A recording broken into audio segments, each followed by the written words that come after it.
Last year's Christmas celebrations were already unconventional as, just like the rest of the country, members of the royal family were forced to spend Christmas Day apart because of coronavirus restrictions.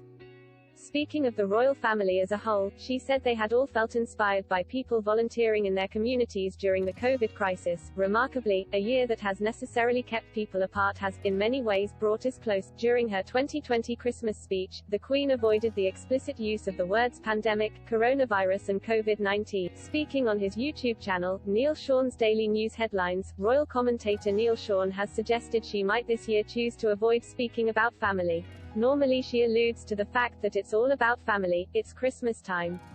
But she's going to have to tread very carefully this year in what she says and who she speaks about.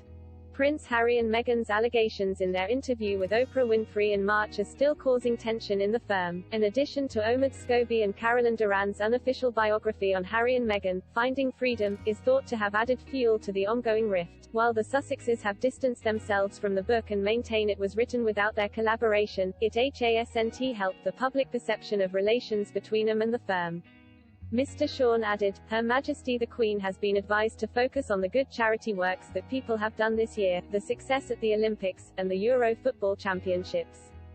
Because if she offends anyone, which sadly, we all seem to do when it's about families, she's going to have a problem, says Neil in the video, suggesting the monarch may decide to stay on the safe side on this occasion. In a time when the relationship between the Sussexes and the rest of the royal family is known to be complicated, the Queen is going to have to find those words of comfort and more importantly look for comfort herself.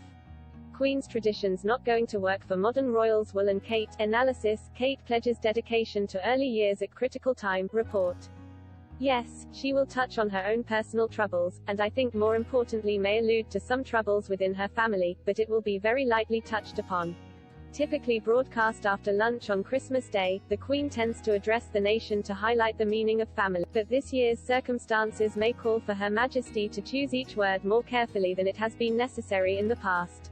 There is usually much speculation about which family pictures will appear in shot with the Queen as she delivers her address. The royal commentator added, You see all of those family members, and a lot of media zoom in on those to see exactly who's in and who's out. It really is a big indication, because if your picture's out, then you're out. However, the focus has shifted to whom the monarch will speak about, and whether or not there will be mention of Harry and Meghan.